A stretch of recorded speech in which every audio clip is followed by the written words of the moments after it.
It's my feel-good breakfast show.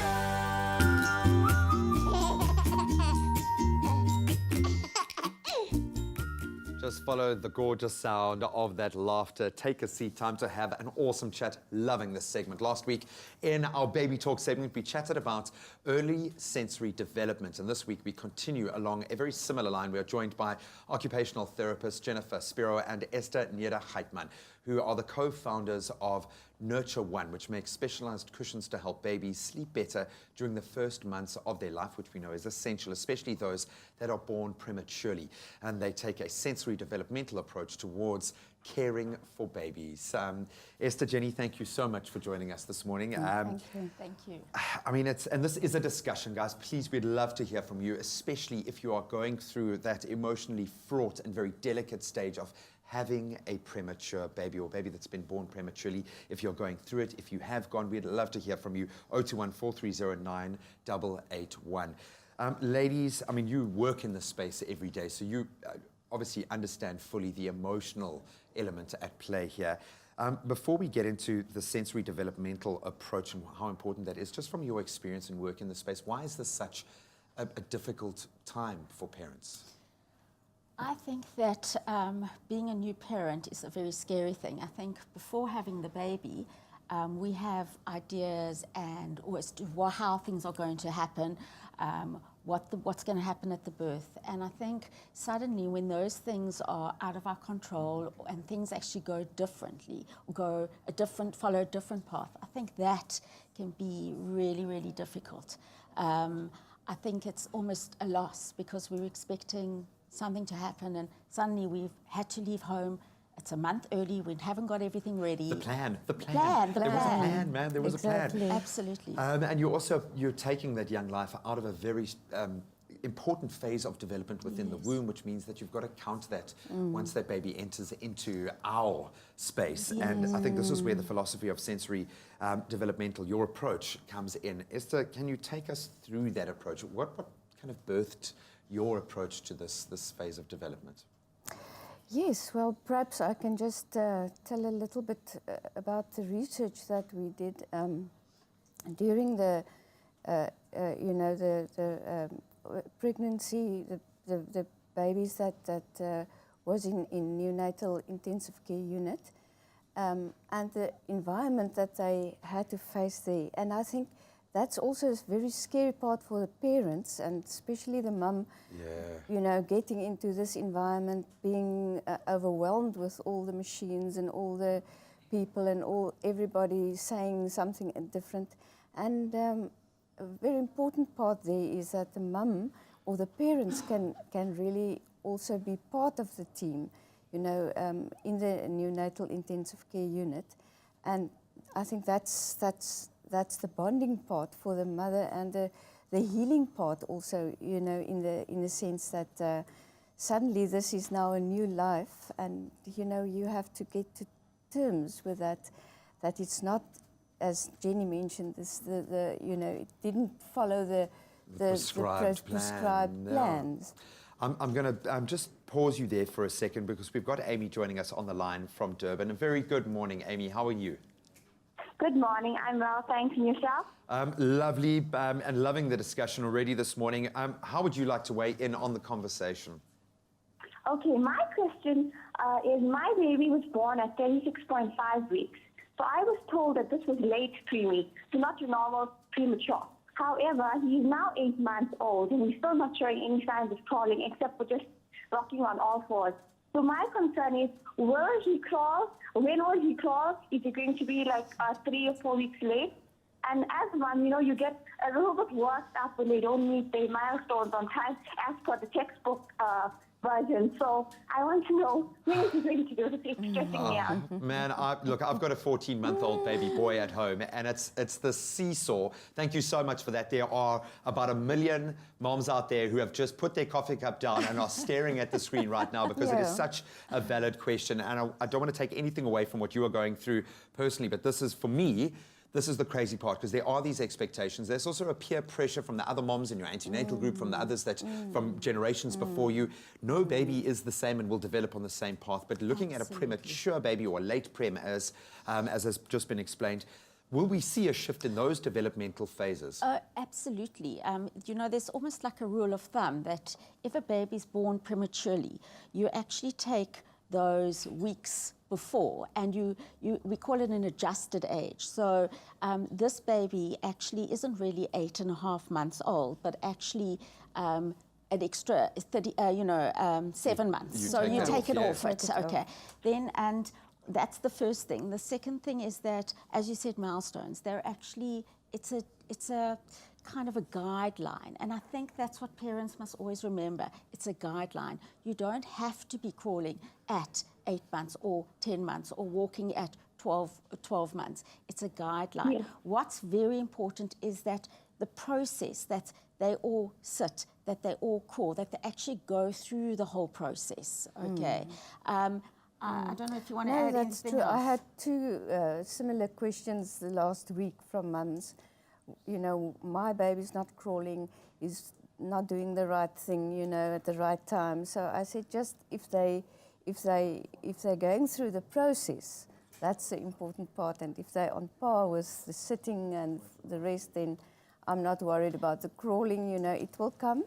And if not, then you can look into it. I think. Yeah, but I think that if he goes to standing and pulling up to standing, and he, I think you said a little boy, then I think that's when you need to maybe... If he bypasses the stage as opposed to if it's So that's the very later. important thing. And then unfortunately you do need to go for a bit of therapy, but it's actually, that's why we choose to work in this area, because you get such wonderful responses. You give a little bit of therapy and the babies respond beautifully to it. So bottom line, you are on track.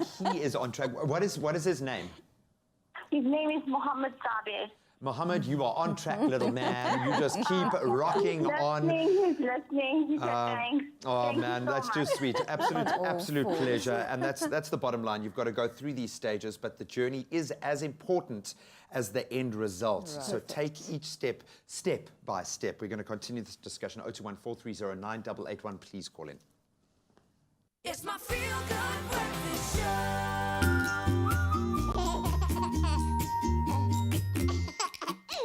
Oh, man, how can you not smile when you hear that giggle? It's baby talk. And we are talking specifically, focusing in on premature babies that are born prematurely, and how this affects how we should look at their environment and how we can give them the best start in life, despite what is a hurdle, yes, but all hope is not lost, because there are ways that we really can recreate that environment. And this is a big part of what Jenny and Esther do as part of nurtureOne nesting, apart from the products that you guys have developed, both occupational therapists in the space, that you've dealt a huge amount. And I think if maybe I can get proactive here, we've spoken a bit about those developmental challenges.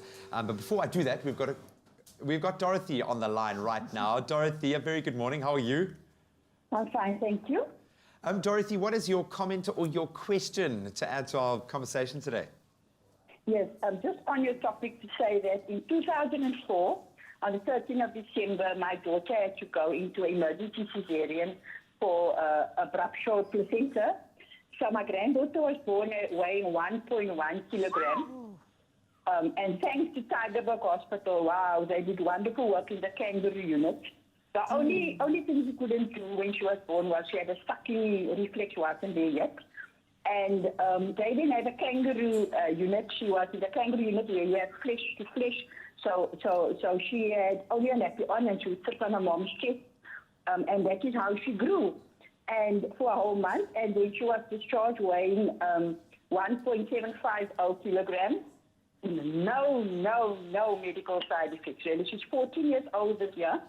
Wow. And the only thing that she still has is that they say because she was born at 31 weeks, the fatty layer under her feet, which regulates her heat centralization, didn't develop. So whenever she sleeps, she has her feet on top of the blankets. That is the only thing. So really. Oh, that is just so beautiful. Thank you so much for saying that, because I think there are a lot of parents, a lot of grandparents out there that need to hear these things. Everything really will be okay. How does that make you feel? I noticed you were patting each other. No, because I must say that Esther started that unit. Oh, she was very involved with that unit. We're starting up the kangaroo care with the nurtureOne nest. And what we did is We looked at the sensory environment in the parents, inside the mom, and we looked at for example, what the baby was experiencing with touch, what the baby was experiencing in terms of light, in movement, in all the different senses, and then this unit got developed with those sensory with the correct sensory environment in line. Yeah. I think the important part that she also mentioned, that Dorothy also mentioned, was the kangaroo mother care, because that was part of the study, of the research, and just how incredibly, the experience of the mum and the experience of the baby. It's skin on skin. It's incredible. I really think that's one of the most important parts in life, to start. Do you know that I was given very briefly, I had this window in that initial phase of my boy Jack's life of being that skin-on-skin contact, and it was honestly, those 24 hours will probably stand out as the most amazing of my life. And it's a two-way street, and what the baby gets out of that is amazing. Yeah. A big part of that was to help him, and I think to help the baby sleep. Why is sleep so important, and what is the correct position? Because this is obviously an area where you've done a lot of research. Yeah. Well, I think depending, you see, how premature the baby's born actually affects how you position the baby. Okay. I think that in the ICU they often have them elevated for respiratory and cardiac reasons, to help them breathe, to help them kind of develop. While they are sleeping, babies grow and develop. So that's the important thing. So we don't actually want our babies, we don't want prem babies to actually squirm and move around. We actually want them to be still. We don't want them to use calories. We want them to sleep and grow. So to position them and to make sure that they are comfortable is the most important thing. As I mentioned earlier, it depends how premature they are as to how much flexion, how bent they must be. It really is particular to each phase. Yeah, absolutely. So we've got another caller on the line, Eloise, a local gal from Cape Town. Eloise, good morning. How are you? Good morning, I'm fine, thank you. How are you? Fantastic. Loving the conversation this morning. How would you like to contribute? Do you have a question or comment? No, just a comment. Our baby was born at 27 weeks, weighing 500 grams, and he spent 7 months in hospital. Wow. He's starting to crawl and stand up, but he's not walking yet. But as you mentioned earlier, you shouldn't compare milestones. Completely. So yes, we're taking it day by day. How did you, as a parent, what was the rock for you? How have you weathered this storm? Because that's an extreme side of the scale. It's a journey that I wouldn't wish on anyone. I mean, going to hospital 2-3 times a day for 7 months is pitiful. How has that affected your bond now? I know every mom has an irreplaceable bond with their child, but how do you feel about your child having walked this journey with them? Yes, we just see him as a special baby and as our medical baby. And that's exactly, what's his name? His name is Daniel. Oh man, that is absolutely and wonderful. To add on that, he was born on the 18th of July, so he's a Madiba baby. Oh man, in the centenary year. That is awesome. Eloise, thank you so much for that. Thank you so much, Sam. And well done for everything that you've had to go through and what you've survived. That is an incredible journey. I mean, that is where we sit on the very extreme side of the scale. 500 grams, that is almost impossible to wrap my head around. Yeah. And 7 months in the neonatal care unit, that's quite a long time to spend there. So I think, the way that they're approaching him and that he's going forward, it's wonderful to hear that, that he's getting out there and he's going on. I suppose you have to remain philosophical about these things, but sorry, my alarm is reminding me that it is time for our baby talk this morning. Now, that could be telling me that Jack needs to be fed at home at this stage. Thank you so much, ladies. Absolute pleasure connecting with you, doing some amazing work. I'm glad that someone could validate the work that you've already done at Tygerberg and other places. But I'm sure we're going to have you back for more of our baby talks. Thank you so much. For all of our callers this morning, absolutely wonderful to hear from you. Thank you.